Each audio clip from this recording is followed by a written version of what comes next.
தமிழ் வணக்கம்.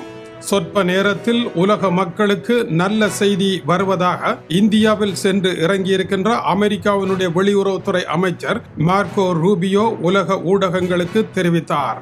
ஈரான் அமெரிக்க யுத்த முன்னெடுப்பில் ஒரு முக்கியமான திருப்பம் ஏற்பட்டு உலக போர் ஒன்று தவிர்க்கப்பட்டிருக்கின்ற நிலையில் உலக மக்களுக்கான நல்ல செய்தி என்பது ஹோர்முஸ் நீரிணை திறக்கப்படுகின்றது, அங்கிருந்து வரும் கப்பல்களுக்கு கட்டணம் இல்லை என்கின்ற புதிய செய்திகள் உலக மக்களுக்கு பொருளாதார ரீதியாக நன்மையை தரப்போகின்றது. புதுடெல்லிக்கு மார்க்கோ ரூபியோ எதற்காக சென்றார்? 4 தினங்கள் ராஜதந்திர விஜயம் என்று கூறப்பட்டிருக்கின்றது. சீனாவிற்கு சென்ற ரஷ்ய அதிபர் புட்டின் மே 19, 20 ஆகிய 2 தினங்களிலும் அதிர்ச்சி தருகின்ற 40 பெரும் ஒப்பந்தங்களை எழுதிவிட்டு வந்திருக்கின்றார். அந்த அதிர்ச்சிக்கு பதிலடி கொடுக்க வேண்டுமாக இருந்தால் இந்தியாவுடன் அமெரிக்கா பல ஒப்பந்தங்களை எழுத வேண்டும் என்பது யதார்த்தமான உண்மையே. இந்த நிலையில் பிரிட்டனுடைய பிரதமர் கெய்ர் ஸ்டார்மர் அமெரிக்காவினுடைய இந்த முயற்சியை பாராட்டினார். ஹோர்முஸ் நீரிணை திறக்கப்பட்டு அங்கிருக்கும் கண்ணிவெடிகள் அகற்றப்பட்டு கட்டணம் இல்லாமல் கப்பல்கள் செல்லுகின்ற நிலை வருமாக இருந்தால் அது வரவேற்கப்படக்கூடிய ஒன்று என்று கூறியிருக்கின்றார்.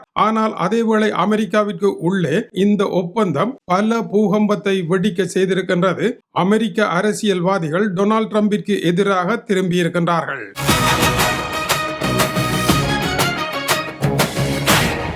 இந்த ஒப்பந்தத்தில் 6 முக்கிய அம்சங்கள் உள்ளன.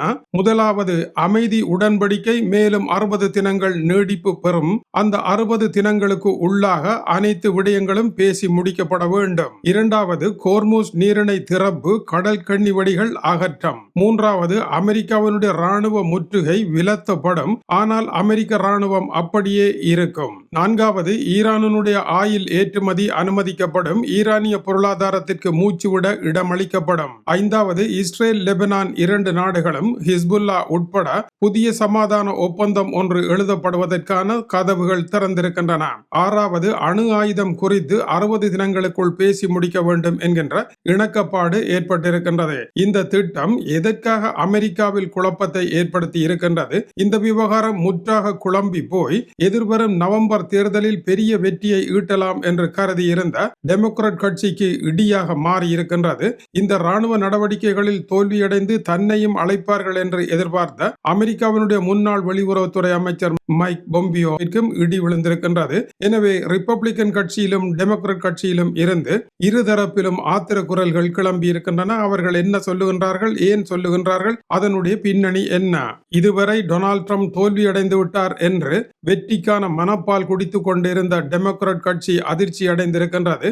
அமெரிக்காவை ஈரானிடம் டொனால்ட் ட்ரம்ப் விற்பனை செய்து விட்டார் என்று உரக்க குரல் கொடுத்திருக்கின்றார்கள் டெமோக்ராட் கட்சியினர். இவர்களில் முக்கியமானது அமெரிக்காவினுடைய செனட்டினுடைய முக்கிய டெமோக்ராட் கட்சியினுடைய தலைவர் டெட் க்ரூஸ் இந்த கருத்தை வெளியிட்டிருக்கின்றார். அமெரிக்காவை செத்து தொலை என்று கூறுகின்ற ஒரு பயங்கரவாத நாட்டிடம் அமெரிக்காவை அடகு வைத்து அவர்களுக்கு பல பில்லியன் கணக்கான சொத்துக்களை விடுவித்து அவர்கள் மறுபடியும் அணுகுண்டை உருவாக்குவதற்கும் யுரேனியம் செறிவூட்டலுக்குள் இறங்குவதற்கும் வழிகாட்டி இருக்கின்றார் டொனால்ட் ட்ரம்ப் என்று திட்டி தீர்த்திருக்கின்றார். போயும் ஈரானை நம்பி இருக்கின்றார் டொனால்ட் ட்ரம்ப். ஈரான் எப்பொழுது நம்பிக்கையாக நடந்திருக்கின்றது என்று அமெரிக்க செனட்டினுடைய பாதுகாப்பு துறை தலைவர் ரோஜர் விக்டர் கடும் கண்டனத்தை வெளியிட்டிருக்கின்றார். டொனால்ட் ட்ரம்பினுடைய நண்பர் லின்சே கிரஹாம் இந்த ஒப்பந்தம் மத்திய கிழக்கு பல சமநிலை குலைத்து விட்டது என்றும் ஈரானை ஒரு முடிசூடா மன்னனாக கொண்டு வந்து விட்டதாகவும் குற்றம் சுமத்தி இருக்கின்றார். ஹோர்முஸ் நீரிணையை ஈரானின் பயங்கரவாத தாக்குதலில் இருந்து மீட்க முடியாது என்று அமெரிக்கா அஞ்சியே இந்த ஒப்பந்தத்திற்கு வந்ததாக மற்றவர்கள் நினைப்பதற்கான சூழ்நிலையை இது ஏற்படுத்திவிட்டது.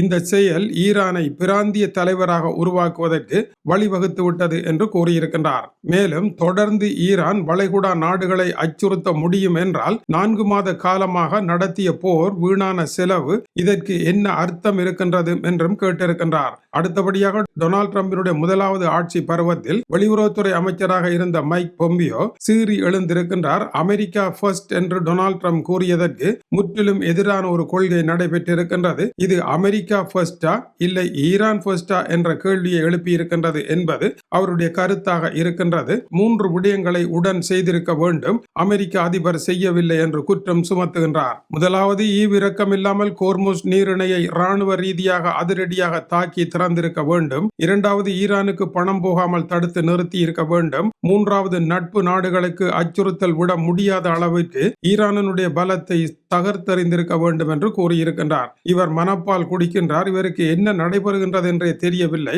வெறுமனே காற்றில் இருந்து கொண்டு வெறுவாய் சப்புகின்றார் என்று அமெரிக்காவினுடைய வெள்ளை மாளிகை பேச்சாளர் ஸ்டீபன் வெங் குற்றம் சுமத்தியிருக்கின்றார். தமது கட்சிக்காரரையே தீட்டி கிழித்தறிந்திருக்கின்றார். இந்த ஒப்பந்தம் வருவதற்கு முன்னர் டெமோக்ராட் கட்சியினர் மௌனமாக எல்லாவற்றையும் பார்த்து கொண்டிருந்தார்கள். நவம்பர் தேர்தல் மட்டும்தான் அவர்களுடைய கனவாக இருந்தது.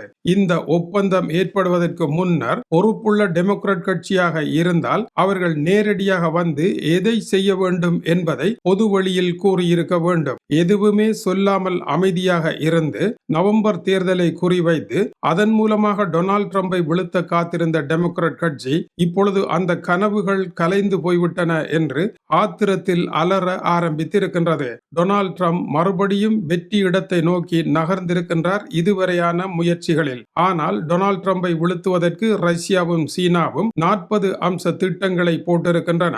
ரஷ்ய அதிபரை சந்தித்த சீன அதிபர் ஒரே குரலாக சொல்லி இருக்கின்றார், அமெரிக்காவினுடைய ஒற்றை ஆதிக்கம் உலகிற்கு ஏற்புடையது அல்ல, எதேச்சாதிகாரம் ஏற்க முடியாதது என்று இருவரும் கைகோர்த்து 40 புதிய ஒப்பந்தங்களை எழுதியிருக்கின்றார்கள். இவர்களுடைய புதிய தலைவலி ஈரான் தலைவலியை விட பெரும் தலைவலியாக இருக்கின்றது. ஈரானுடைய ஒப்பந்தத்தை அமெரிக்கா ஏற்றுக்கொண்டதற்கு காரணம் கடந்த மே 19, 20 ரஷ்ய அதிபரும் புட்டினும் என்ன செய்தார்கள் என்பதை அறிந்த பின்னர் தான் டொனால்ட் ட்ரம்ப் அதற்கு பதிலடியாக அவர்களுடைய திட்டங்களை சீர்குலைக்கும் வகையில் இந்த முடிவிற்கு வந்திருக்கின்றார் என்பதை மைக் பொம்பியோ அறிந்திருக்க வாய்ப்புகள் இல்லை. இது டியூப் தமிழனுடைய உலக செய்திகளுக்காக டென்மார்க்கில் இருந்து கீசே துறை. வணக்கம் உறவுகளே.